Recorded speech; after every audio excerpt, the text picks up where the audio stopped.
back down and shut your trap. It's time for Keeping It Sports with M3. Are you ready? Are you ready? Well, I'll need some beer. Are you ready? You have to ask me nicely. Come on now, don't be bashful. Are you ready? Are you ready for The place for the best sports talk and news surrounding each league. I can prove it with my usual flawless logic. Hey man, this time we're gonna do it my way. What's your name again? And now, here's your host, M3, Mike Rosansky. Coming to you from Freehold, New Jersey. It's time for Keeping It Sports with M3, powered by, usually, the Connecticut School of Broadcasting.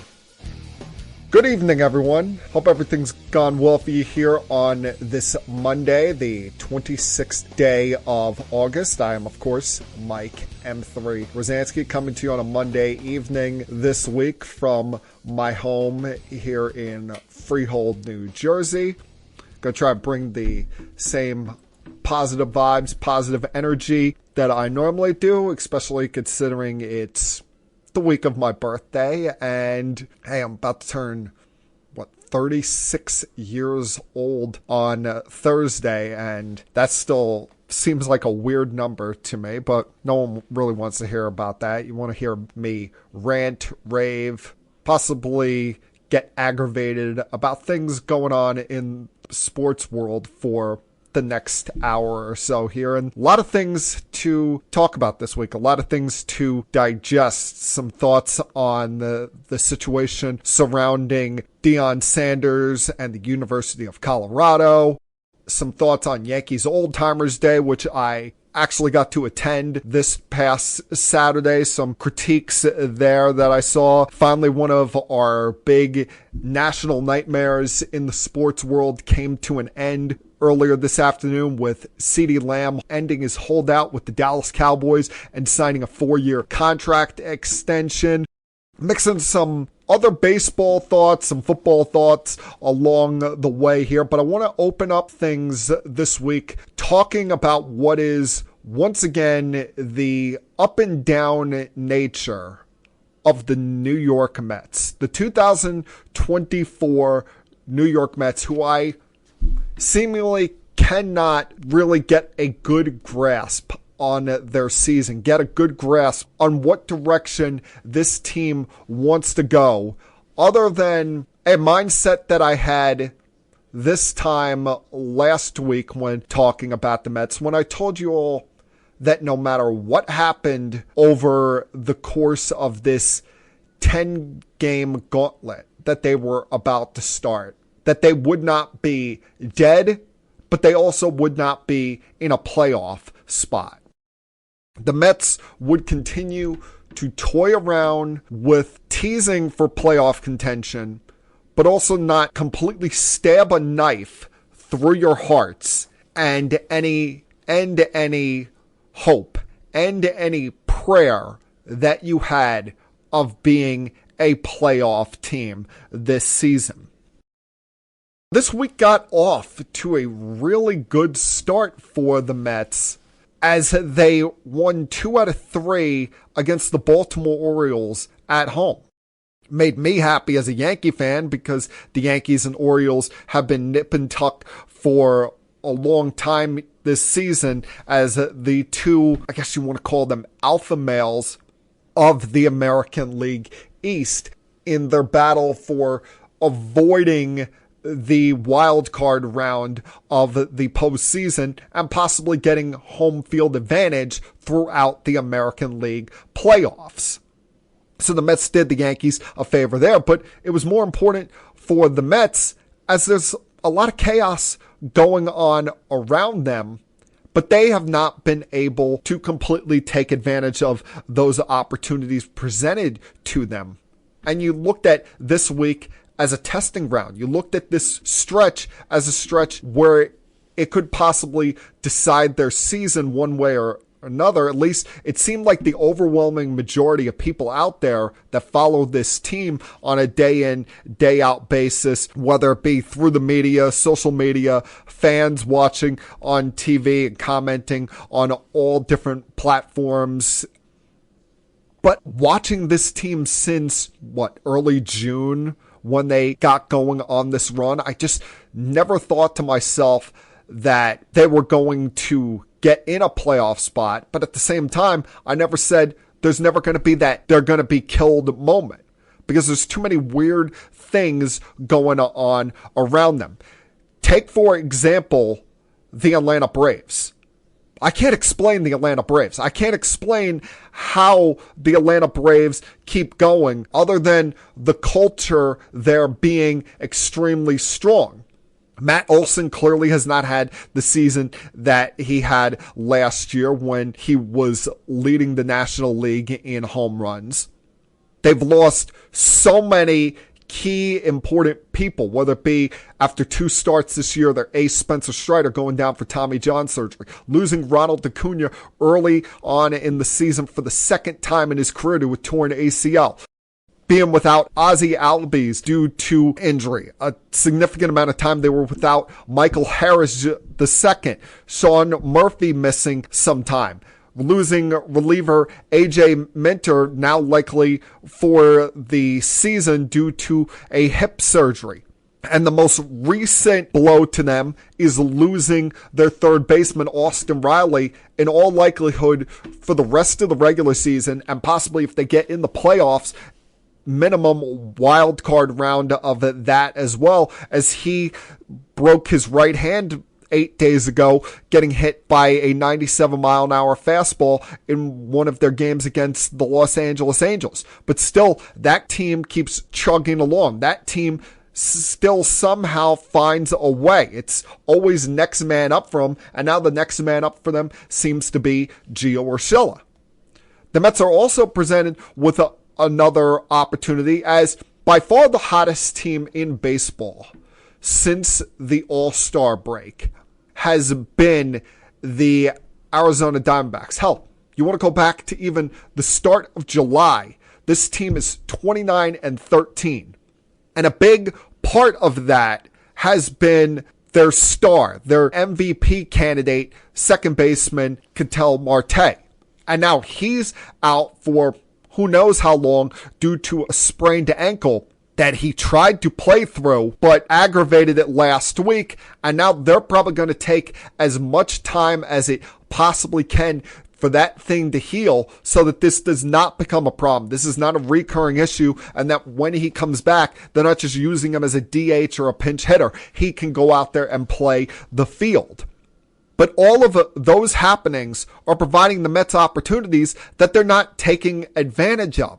You would have thought that winning 2 out of 3 against the Baltimore Orioles would have been that launching pad moment, would have been that moment that you look at and say, here we go, Mets. You get a walk-off home run last Monday from Francisco Alvarez. He's been in a miserable slump since coming off of the IL, hitting a $180 since the start of July. Maybe this is what spurs him on. Maybe this is what finally gets him going. Nope. He's gone 0 for 16 since that home run last week. Even after a bad loss with Quintana on the mound on Tuesday night, they bounced back with another walk-off home run on Wednesday, this time by Jesse Winker, of all people, one of their trade deadline acquisitions, and they've been able to keep the motor running here. You're getting good starting pitching, not just from Luis Severino, but David Peterson. I never saw this coming, where he would be amongst the Mets' most consistent pitchers this year. I mean, his last 5 starts here in the month of August, he's got an ERA of 1.7. His ERA is under 3 for the season, and he's going deep into ball games. Same for Sean Manaea, who's pitched 7 innings in 4 of his last 5 starts. So you're getting some positive things there. You got Lindor playing like an MVP candidate, although him, like everyone else in the National League, is just going to finish runner-up to Shohei Ohtani. Mark Vientos stepping up where you're maybe not necessarily getting that production from Alvarez and from Alonso on a consistent basis. You're getting that from Vientos. But you need other guys to be contributors. You can't just have two guys in a lineup getting every big hit for you and think that you're going to survive for the long term. But you get these big moments from Alvarez and Winker, you think, oh, maybe it's going to translate into this road trip. But all it translated into was more inconsistency from the Mets. You get a great win on Thursday night against the Padres to start off that series. And you start thinking a little bit crazy. You're not thinking sweet because the Padres have some pretty damn good pitchers in their rotation. But you're thinking to yourself, we've dominated Cease twice this year. Yes, Musgrove has had our number over the past couple of years, but with the way Lindor is playing, with the way Vientos is playing, you've got two of your hottest pitchers coming up in the rotation. You're thinking maybe this could be a really great series for us. Maybe this could be a series we win 3 out of 4, put a dent in some of the momentum of the San Diego Padres, and really catch up in this wild card race, especially with the Braves losing a bad game on Sunday against the Washington Nationals. But you completely spit that up. It's one thing losing to Musgrove on Friday, and you hope that you're not without Blackburn for too long after he took the pitch off of his hand. And thankfully he did get his hand up, or he would have been injured a whole lot worse. But you get a nice bounce back performance the next night with Peterson pitching into the 8th inning. Lindor has 2 big home runs, including the grand slam that left Michael King shell-shocked in that 4th inning, capitalizing off Machado's error. You're thinking, let's close out this series with a good win on Sunday. But there are some losses where it's just a kick right between the legs and make you feel worse about a series than you really should. If going into this 4-game set, I told you split with the San Diego Padres, most Met fans would take that. Most Met fans would say, all right, then we'll go take 2 out of 3 from the Arizona Diamondbacks. But that was a crusher. That was a killing of momentum, that loss by the Mets against the Padres yesterday evening. Because you seem to have all the momentum. You're getting the best start in a while from Jose Quintana, pitching into the 7th inning. You knocked Martin Perez out of the game fairly early on due to his pitch count. But the Mets could never seem to have that kill shot. Could never seem to have that big hit that would put the Padres out of their misery and say, maybe this just isn't our day.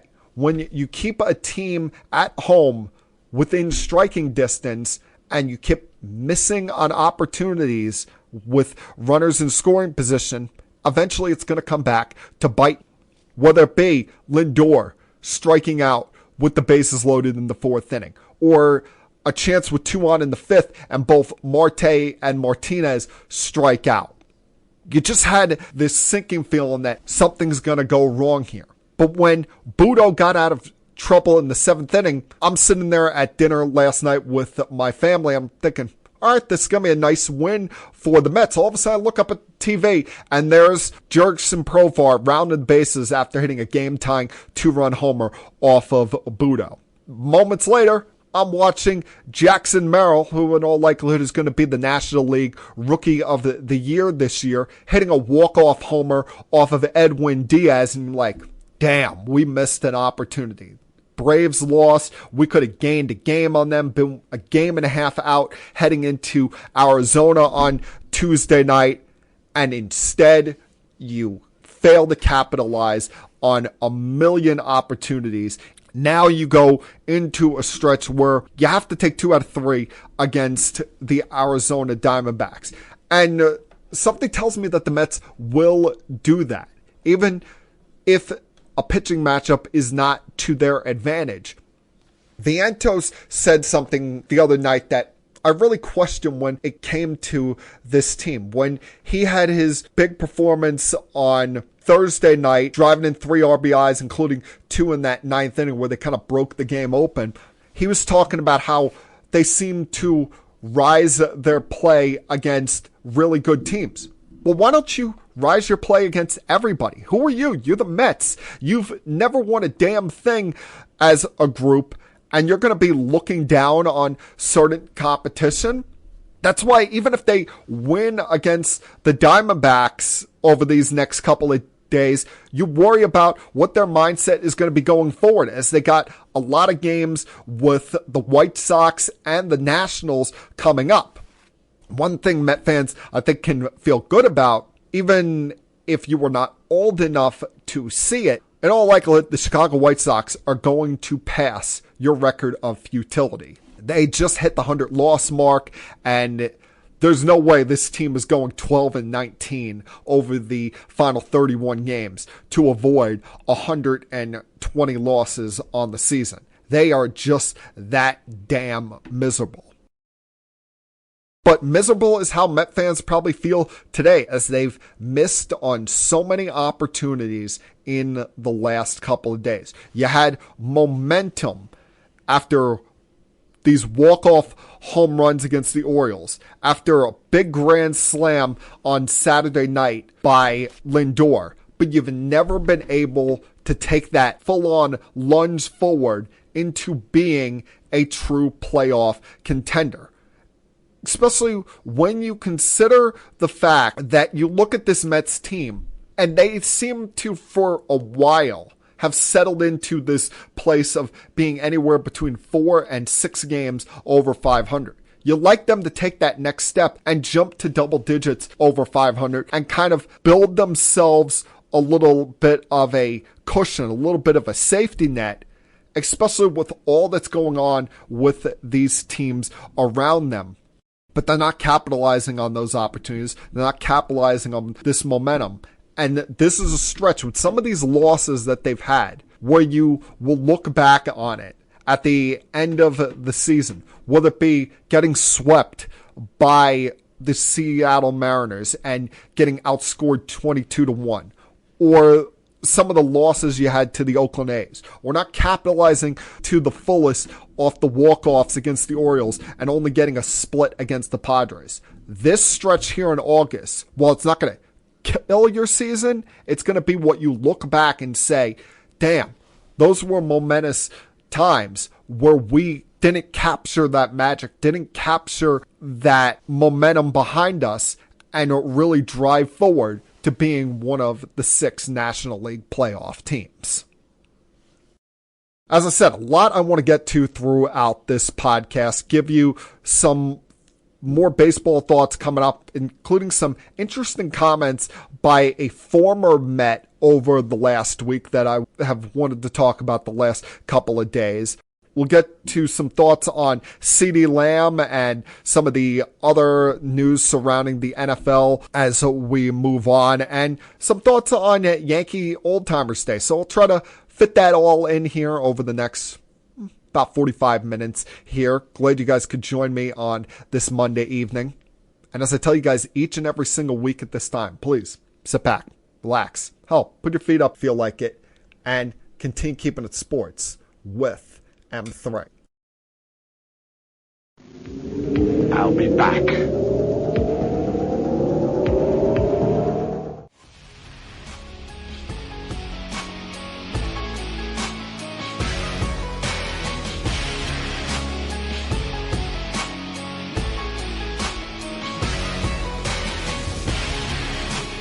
I mentioned the White Sox a little bit at the end of that segment. It's unbelievable to think that a team in professional sports could be as bad as they've been. We're not even at the end of August yet. We're not even on September 1st, and they've already reached 100 losses. 31-100.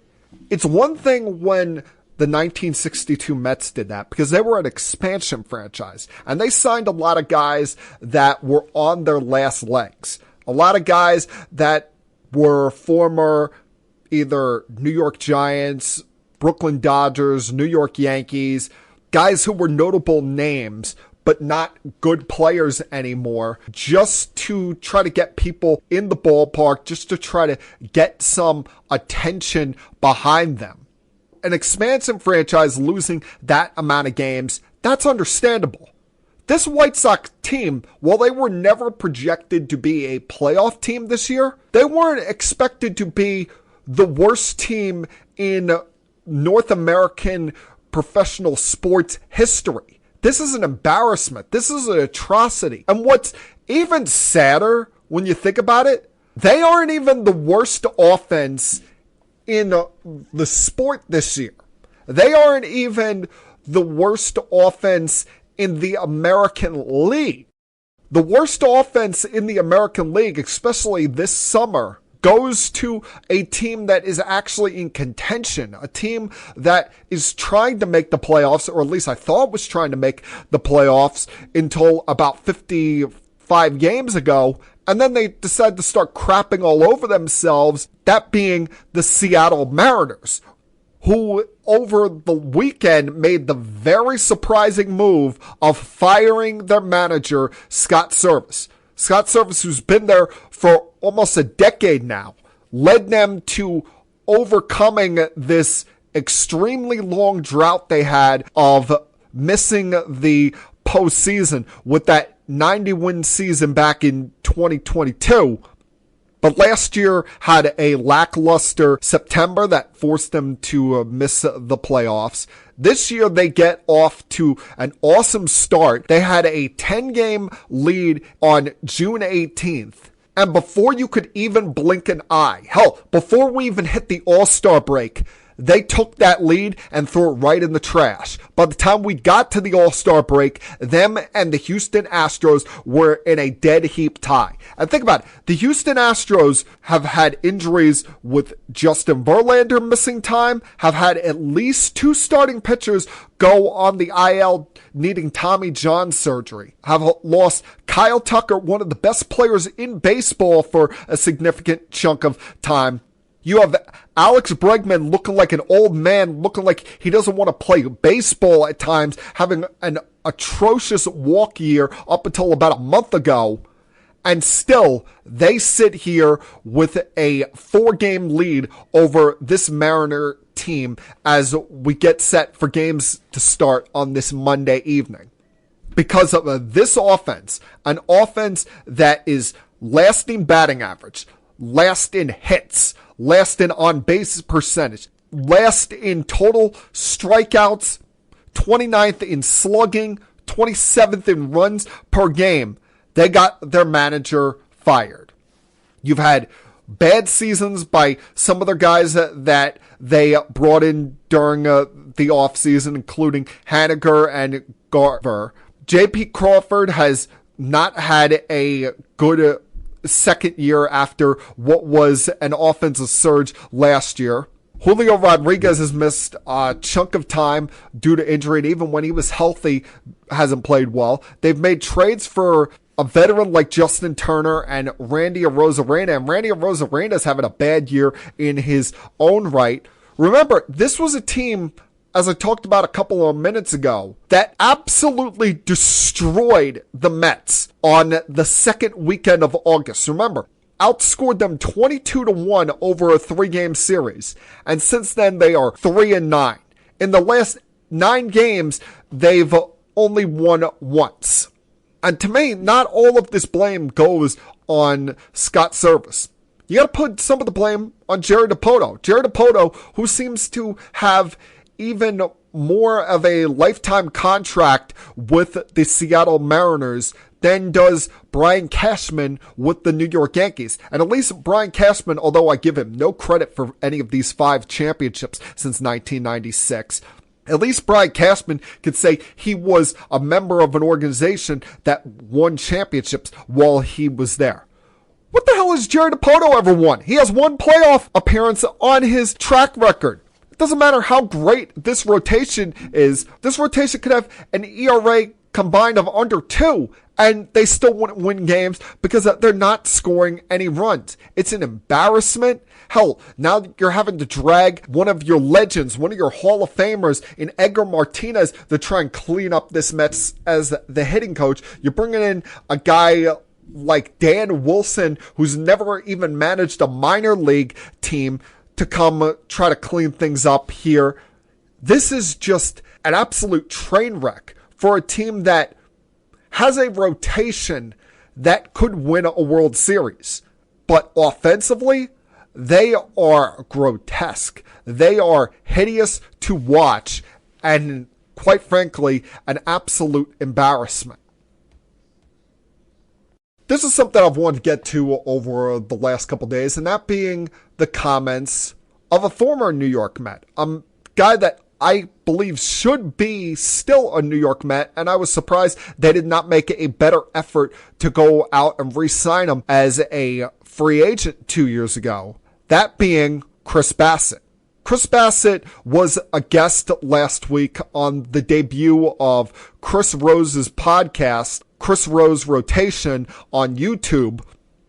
And he talked about the Toronto Blue Jays' pursuit of Shohei Ohtani last offseason. And the Toronto Blue Jays have kind of seemed like the American League version of the San Francisco Giants the last couple of years, where they're willing to throw money around. They're willing to compete with some of the other big market franchises to get top stars, but nobody seems to want to take their money.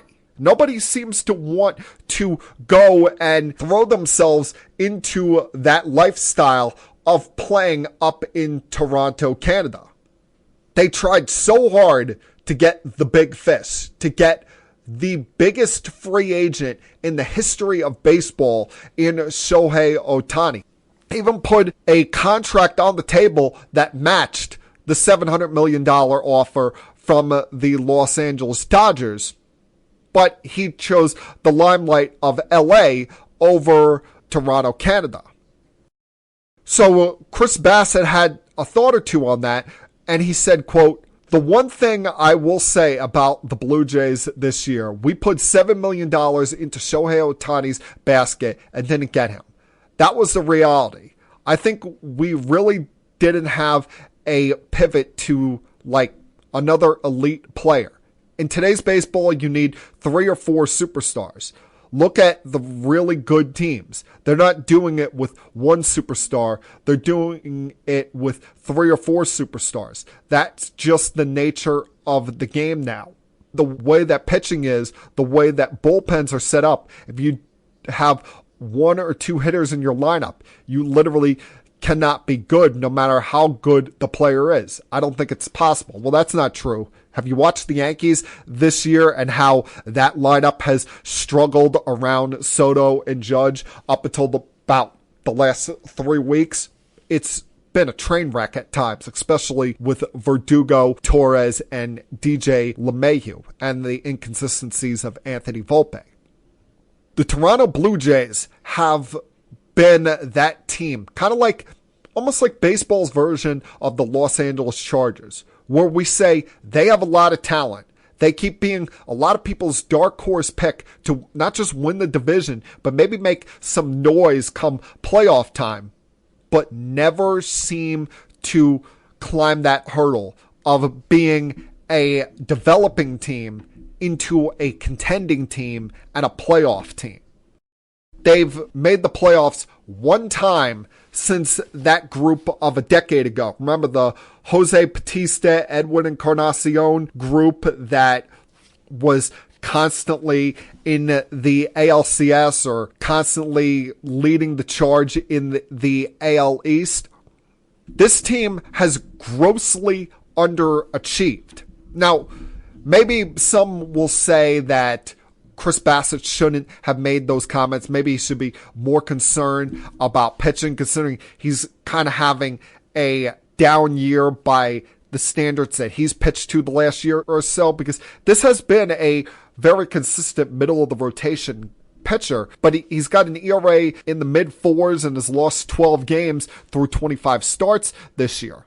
But that's not all his fault. You look at that Blue Jays team. Vlad Guerrero really didn't get going until June. Calvin Biggio, they cut very early on in this season, and now he's looking for a job. They've been missing Bichette at certain times this year, and they've already moved on from half of the guys that they acquired in the offseason. They traded Justin Turner to the Mariners. They traded Isaiah Kiner-Falefa to the Pittsburgh Pirates, if memory serves me correctly, at the deadline. Kevin Kiermaier's still there, but you weren't expecting much out of him. This is a team that really is struggling offensively around Vlad Guerrero Jr., and they have the pitching kind of like the Seattle Mariners. They have the starting rotation where you look at it and you say, they should be better. They should be right up there with the Yankees and the Orioles competing for the AL East. When you have Kevin Gausman, when you have Jose Berrios in that rotation leading the charts. But they've gotten nothing out of Alex Manoah. He's now hurt. They traded Kikuchi at the deadline. I think they should have traded Chad Green at the deadline, gotten something, because you know teams are always looking for bullpen help. And Bassett kind of having a down year. This team should not be 5 games under 500, last place in the AL East. They had too much talent coming into this year. I thought they were going to be a really troublesome team for both the Yankees and the Orioles to deal with. Instead, they are one of baseball's biggest disappointments. And you can't just blame that on the front office's strong pursuit of Shohei Ohtani. Anybody with a working brain probably at least made a call, put feelers out there to see if he had any interest. This is on the players in that clubhouse not capitalizing on the opportunity in front of them, not capitalizing and realizing that, hey, they play in a great stadium. They play in a stadium where the fans will show up if you're good. Instead, that place has been largely a ghost town, and there's no one to blame but the players themselves. I'll be back.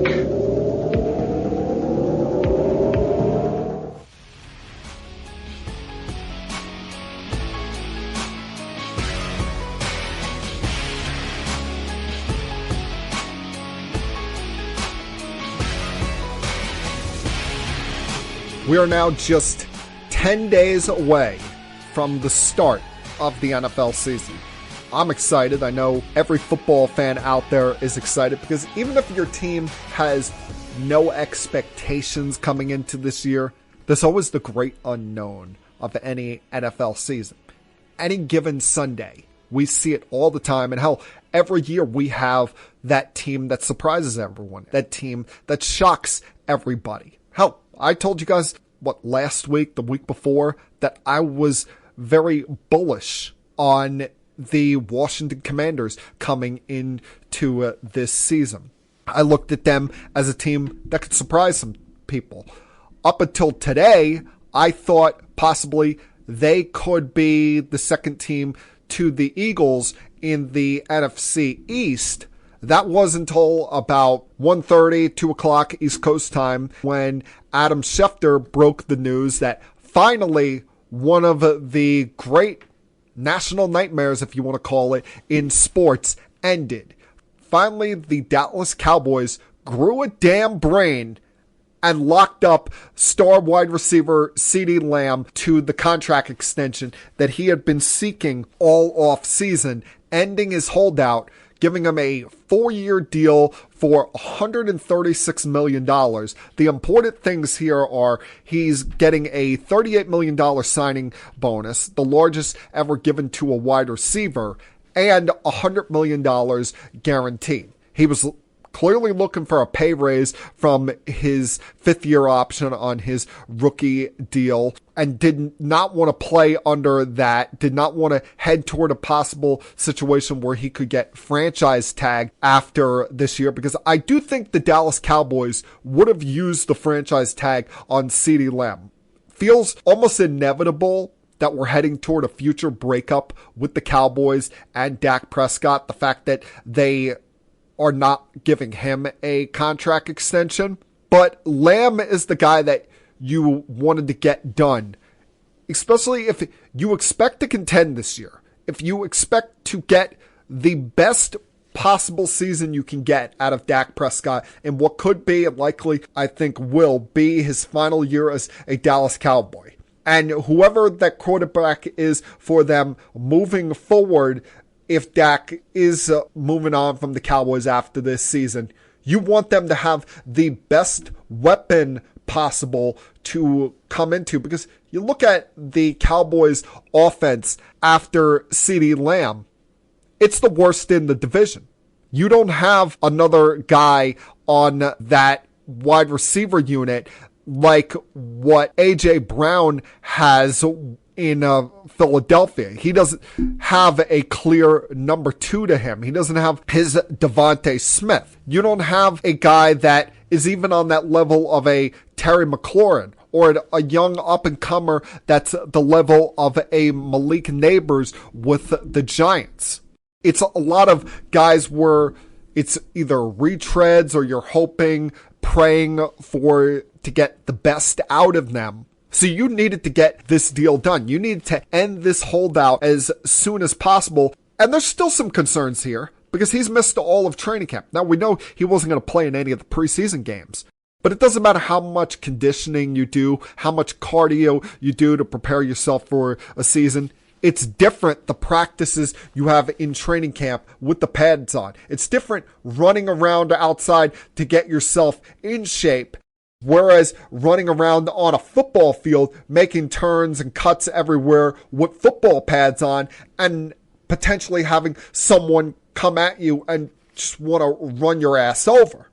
So there's still the concern there of possible injury early on with Cee Dee Lamb. But this guy has been one of the best wide receivers in the NFL since coming into the league 4 years ago.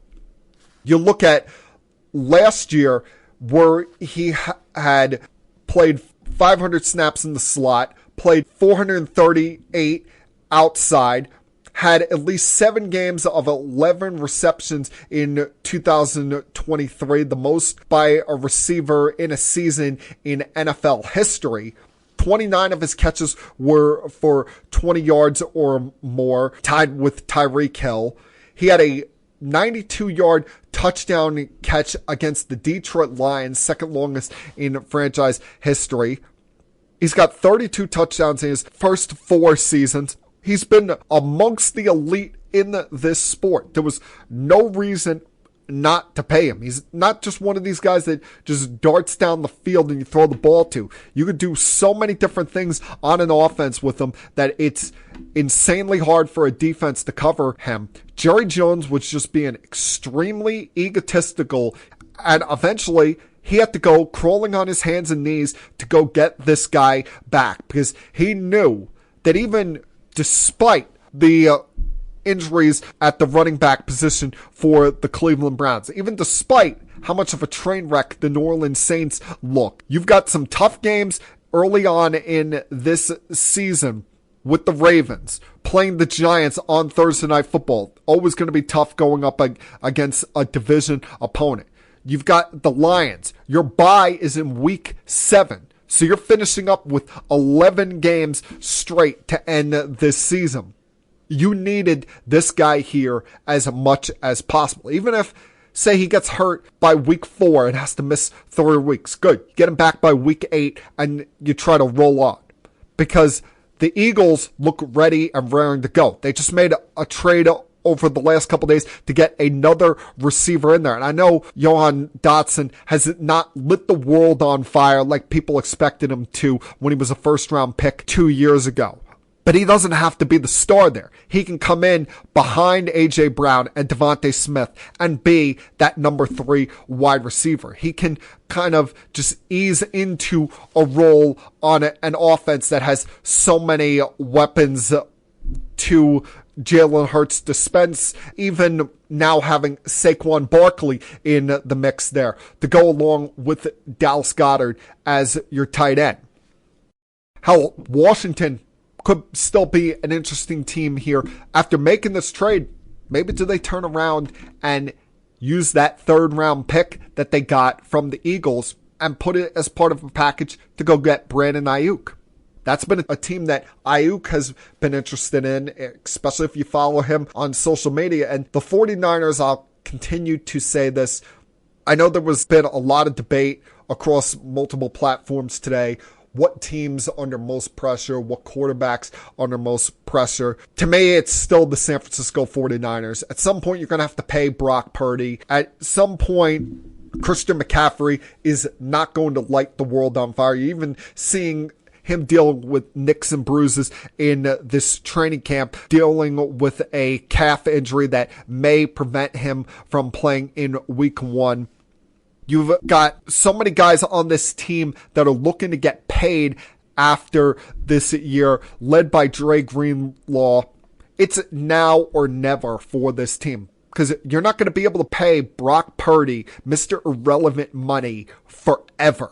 And with the fact that some of these weapons on this team are getting older, led by Kittle, you've got to strike now. But they're left in a difficult spot. With all of these guys looking to get paid, Ayuk is looking around the league and seeing all of these wide receivers that have gotten paid this offseason, seeing the deals for Tyreek Hill, Amon-Ra Brown, A.J. Brown, Justin Jefferson, now Cee Dee Lamb. And every time one of these guys gets signed and he's not signed, his target for guaranteed money and average annual salary just continues to go up.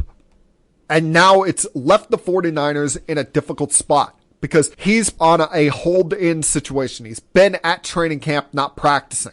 You've got the issue that they got going on with Trent Williams, where he's got no deal. He's holding out, and they're 2 weeks away from playing the first Monday Night Football game of the season against the New York Jets. So many issues surrounding them and a tough opening schedule to deal with. Playing the Jets on Monday Night Football, having to go to the Vikings and deal with those weapons there, including Justin Jefferson. You got the Rams, probably the hottest contender for them to deal with in that NFC West. They got a Thursday Night Football game in week 6 up in Seattle, which no matter what you think of Seattle, going on the road for Thursday Night Football is always difficult. Back-to-back games against the Chiefs and the Cowboys. So this is not going to be an easy stretch for them to start off the year. And with so many questions surrounding them, with Trent Williams, with Ayuk, with McCaffrey's status for opening night, you wonder if this team is going to be able to live up to all of its hype, live up to all of its potential going into this year.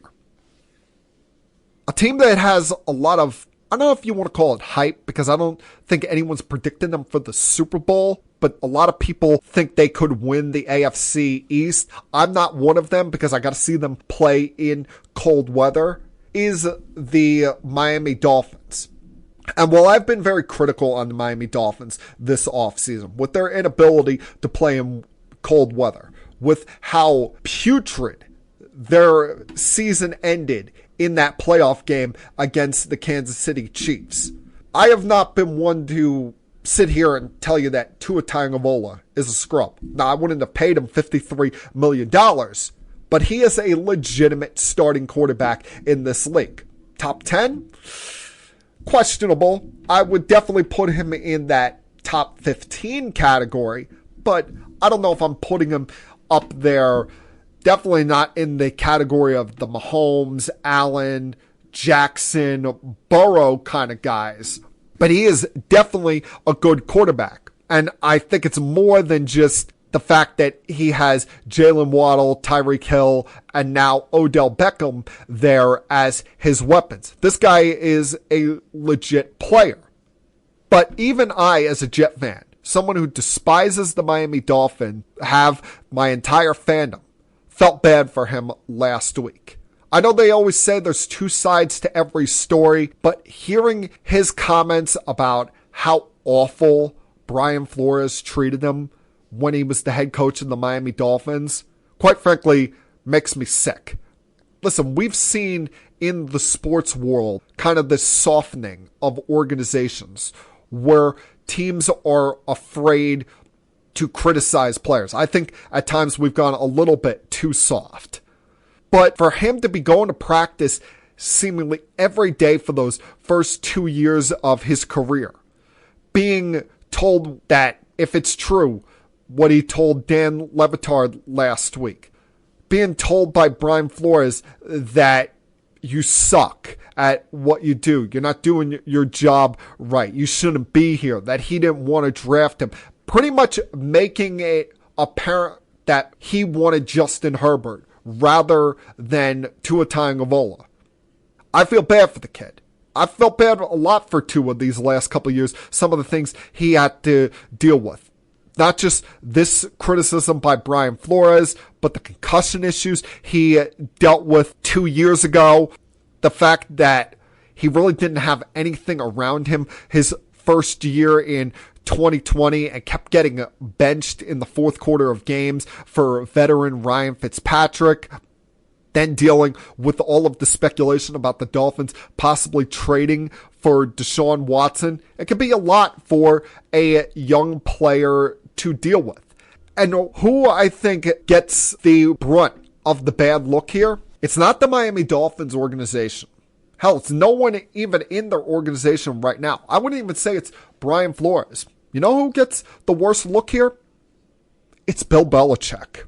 Because Bill Belichick, we saw how after he departed from the Patriots, the Atlanta Falcons looked like his likely landing spot until people in that organization got in Arthur Blank's ear and said, no, this is not the guy. We should go with Raheem Morris, because people were fearful for their jobs. But now this is another dent against Bill Belichick, where you hear nothing but bad things about the disciples of him on his coaching staff. Do you hear any of these kind of things about Andy Reid guys or Sean McVay guys or Shanahan guys? No. But constantly, one by one, with these guys that have worked under Belichick, whether it be Matt Patricia in Detroit, now Brian Flores. You can go through every one of his coaches over the years. Joe Judge, guys that were coordinators or position coaches under him that moved on to being coaches either elsewhere in the league or in college football. It ended badly for all of them.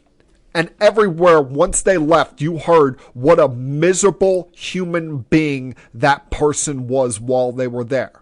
And why? Because all of them make the same mistake. They try so hard to be like Bill rather than be what got them the job in the first place, be what got them the opportunity, and that's why they all stink at their jobs. That's why they all fail.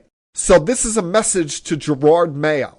Be yourself. Don't be Bill Belichick. Don't make the mistakes that Brian Flores made, that Matt Patricia made, that Joe Judge made, that Charlie Weiss made. Because all of these guys ended up as failures. And you don't want to end up as that same failure. I'll be back.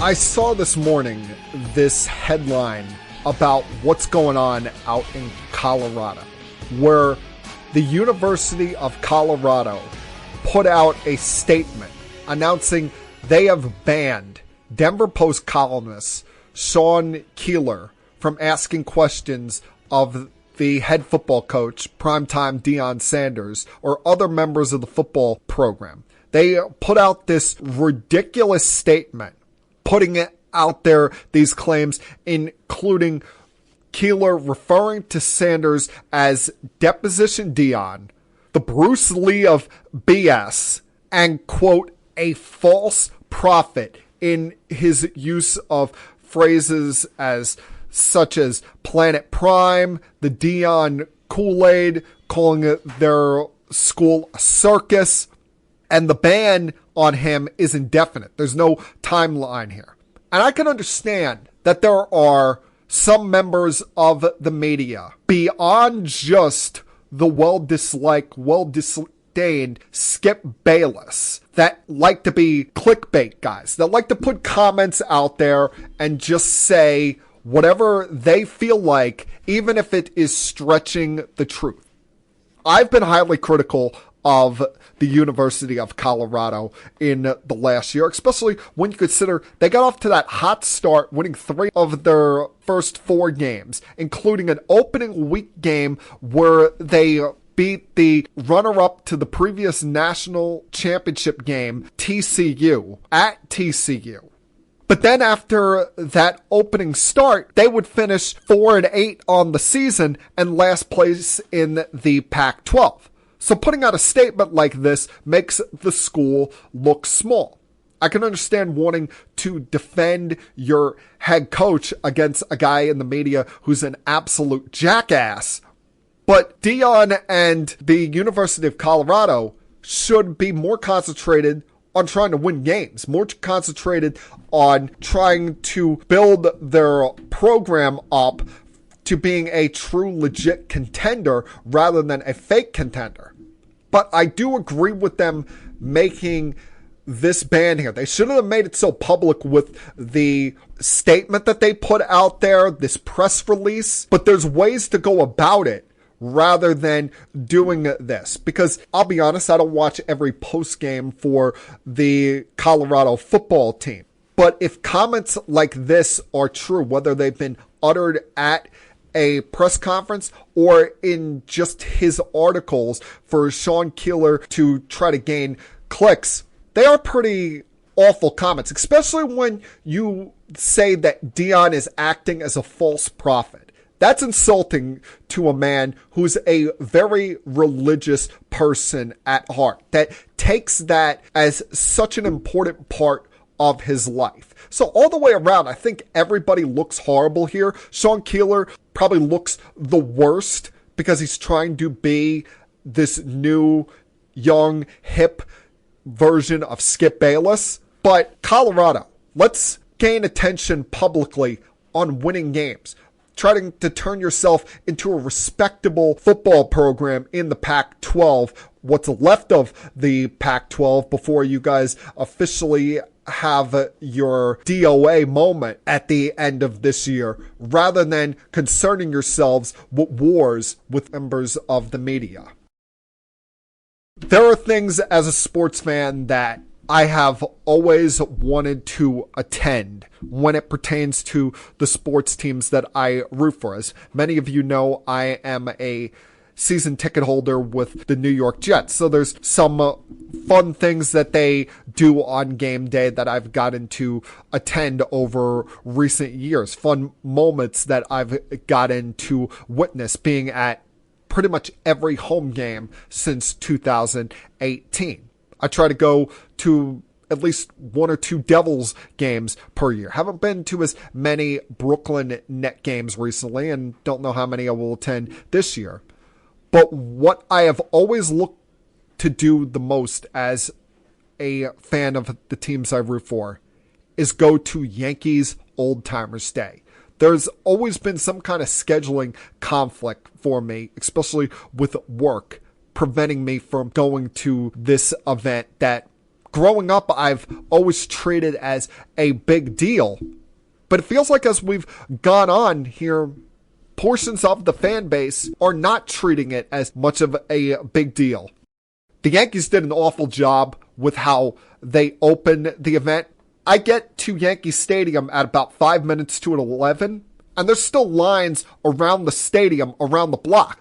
People are standing around looking at the gates like, what the hell's going on? They said the ceremony was going to start at noon. Why the hell are we not in the building yet? And even once I got in relatively quick at about 20 minutes to noon, the place was still only about a quarter of the way filled. By the time the ceremony got going at quarter after noon and Michael K's at the mic emceeing the event, you've got the building only half full, whether it be fans are still across the street at Billy's and stands getting their pregame on, or it be because of the long lines getting in. I didn't understand why the Yankees handled this so poorly opening the building. But even once we got into the ceremony, once we got things going after a 10-minute tribute video to the 09 championship team, the place was not completely full. I was surprised that you would think of all days this would be a sellout. You're honoring the 09 championship team, the 15-year anniversary. You're going to have the overwhelming large amount of that group there. I'll get to some of them in a moment. You've got the core four in attendance. Barney Williams, Paul O'Neill, Tino Martinez, guys that we grew up on, looked up as rock stars in the 90s. A bunch of people my age grew up with their posters on their bedroom wall. And we're not selling out Old Timers Day. That was a little bit disappointing. But as far as the ceremony is concerned, because they don't do the Old Timers game anymore, I think that's kind of an initiative that's been led by Jeter and Posada because they really don't want to play in it. I think if you left it up to the rest of them, they would do it, even if it was a softball type game, something cool, something quirky like that. And I hope they do get back to that. They had this Q&A session, players going up to the microphone and talking, being interviewed by Susan Waltman and Joe Girardi. Was Johnny Damon high? Because he's talking, looking around the whole stadium, barely looking at the microphone, barely looking at them when answering questions, using words like dude and saying that's far out. Like, his voice just did not seem like of a normal tone. He really seemed like he was on something that day. But it was cool to see the large majority of the 09 team. Alex Rodriguez got a great hand, and it shows you that time can heal wounds. Remember, this is a guy that got suspended from baseball for a year due to being involved in the biogenesis thing and trying to interfere with the investigation. He sued the Yankees, tried to sue baseball, but once his playing days were done, was able to work his way back into good grace with them as an advisor for the rest of his contract. Has become a respected analyst on Fox, is seemingly treated as a golden boy now by Major League Baseball when during the last 4 or 5 years of his playing career, he was a pariah. You could see that it really meant a lot for him to get the ovation he got from the fans in that building that day. And it shows you that our memory of people can change, especially when they have a big moment like that. All of the guys from the 09 team that were huge parts of that team, and I'm not talking about relievers that were on the team for 5 minutes, but I'm talking about guys that were prominent roles in that postseason, were not part of. David Robertson's still pitching in the big leagues. Robinson Cano's playing baseball down in Mexico. Jabba Chamberlain, who knows where he is on this planet right now. But I was a little bit surprised by not seeing Phil Hughes and not seeing Mark Teixeira there. I guess Mark Teixeira had some kind of previous family thing set up. Hey, to each their own. But the guy, and I really don't like getting too expletive filled here on this podcast, but one guy really needs to get the fuck over himself, and that's Brett Gardner. Like, are you freaking kidding me? When I heard this last week, that Brett Gardner is not taking calls back from the Yankees when they invited him to this, has been radio silent, has been off the grid since, if you want to call it his retirement 2.5 years ago. He's never officially filed his retirement papers. I think he kept thinking in his mind that the Yankees were going to call him at some point in the 2022 season to come be a backup outfielder. But is this guy out of his damn mind that he's walking around not accepting calls from the Yankees back? His agent is pretty much put out there to say, I don't know what's going on with Brett other than him going to his son's high school football game. It's one thing if it's the first year of his non-playing days and he just kind of wants to ease his way out of the spotlight and not be part of things. Dude, it's been 2.5 years. Get the hell over it. All right. The last 2 years of your playing career were a charity. You should not have been on the New York Yankees after the 2019 season. You were so bad in 2020, that COVID-shortened season, that they replaced you about 10 games in with Clint Frazier. And that was a year where Stanton missed time with injuries. Judge had oblique problems for most of that 60-game season. Aaron Hicks, of course, woke up and got injured, as he does seemingly on a day-in, day-out basis. But you're going to be walking around crying, acting like, oh, the Yankees did you wrong. No, the Yankees did you a favor, giving you a second chance in 2021 when clearly you couldn't play anymore. You hit 220. You were an automatic out for a majority of that season. And still, they never cut you, even despite the fact there being plenty of better options to go get in either the free agency or the trade market. I think the only reason that he lasted as long as he did was because he was a third-round draft pick way back in, 05, 06 by Brian Cashman. But this is a guy that was not a starter on the 09 team, was a backup outfielder, really didn't become a starter on this team until midway through the 2011 season, and he was a nice role player, but he is acting like he's Derek Jeter. He's acting like he's Mariano Rivera, like he should be getting some kind of going-away tour. Hold on here. Andy Pettitte didn't get a going-away tour. Jorge Posada didn't get a going-away tour. Bernie Williams damn sure did not get a going-away tour. Who the hell are you to be acting like the Yankees did you wrong? Please, they should have replaced him back in 17. You're the reason why they overspent and went and got Jacoby Ellsbury. You're the reason why Bryce Harper is not a New York Yankee right now as we speak. Because Brian Cashman said, oh, we got 6 outfielders on this team and we got Brett Gardner playing left field. You should have been there supporting and meeting up with your teammates from the 09 team rather than holding this grudge. And you got CC Sabathia on the broadcast saying, hopefully with more time, he and the team can mend fences. Mend fences, please. Brett Gardner, get over yourself. Brian Cashman grossly overrated you and kept you around for longer than you should have. And you're acting like the biggest whiny little baby in the world. But Old Timers Day, up until the game later that afternoon, was a very fun event to be part of. And it's something that I think every fan base in Major League Baseball, unless you're a franchise like the Rays, the Marlins, the Rockies, someone who's been around for all of about 5 minutes and really has no true longevity of a history, everyone should do an Old Timers Day. Appreciate your past. Appreciate your history. Remember the great times that your franchise had. And I hope that the respect and acknowledgement of Old Timers Day gets better with my generation going forward. Gets better with all Yankee fans. And this goes back to being a sellout event in the future.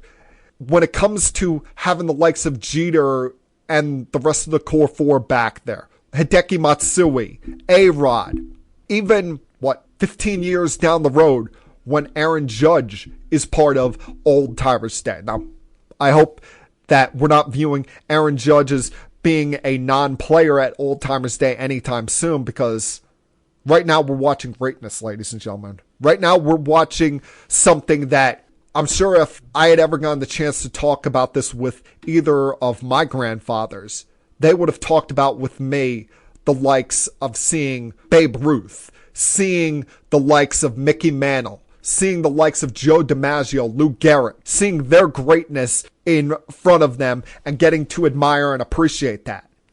This is what we're witnessing right now with what Judge is doing. 7 home runs in his last 6 games, 10 in his last 13 games. Hell, 47 home runs in his last 102 games. You realize that he is destroying Major League Baseball pitching since he got ejected from a game on a Star Wars Day back on May 4th with 45 home runs and 100 RBIs, hitting nearly 400 in that time span. Ladies and gentlemen, sit back and appreciate this. Sit back and admire this. We may never see what we're witnessing from Aaron Judge again. A guy with this kind of power, of this size, that is not only hitting home runs at an extraordinary rate, but hitting them as far or farther than anybody we've seen in history. And this is not a guy that is an over-the-top strikeout guy, not a guy that is just all or nothing and hitting 230 with 45 home runs. No, he's hitting well over the 300 mark and now is in the midst of his third 50 home run season since his debut in 2016. Ladies and gentlemen, appreciate this, admire this, enjoy this, because 10 years down the road, when he's gone, we may never see this again. Now, I hope and pray that the Yankees don't waste this era like they did with Don Mattingly. That's why I get on their case so much about problems with the bullpen, guys that are in the starting lineup that shouldn't be getting playing time, because I don't want to see the Aaron Judge era get wasted. I don't want to see the Aaron Judge era go by without the word champion attached to his name. He has to perform better in the postseason as well. But this is a guy that is going to put up video game numbers, doesn't even describe it, what he's going to do by the time his career is all said and done. As long as he stays healthy, we're talking about someone that's going to have 600 home runs. He is probably the most amazing baseball player I've ever seen. He's definitely the most physically gifted New York Yankee I've ever seen. I'm just enjoying every day of it that we get to watch it, appreciating it, and realizing that hopefully someday down the road, if I'm ever a parent, a grandparent, even if I'm that weird, quirky uncle to my siblings' kids, I could tell them that I witnessed the greatness of Aaron James Judge, and it was unlike anything you ever saw before.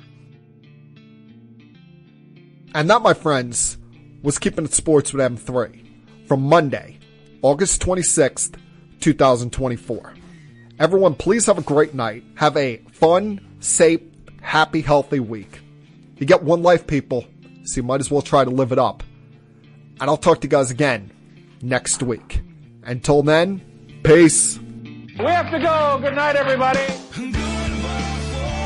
I have had enough of you! Thank you for all the fun. Thank you. Hey, shut up, will ya?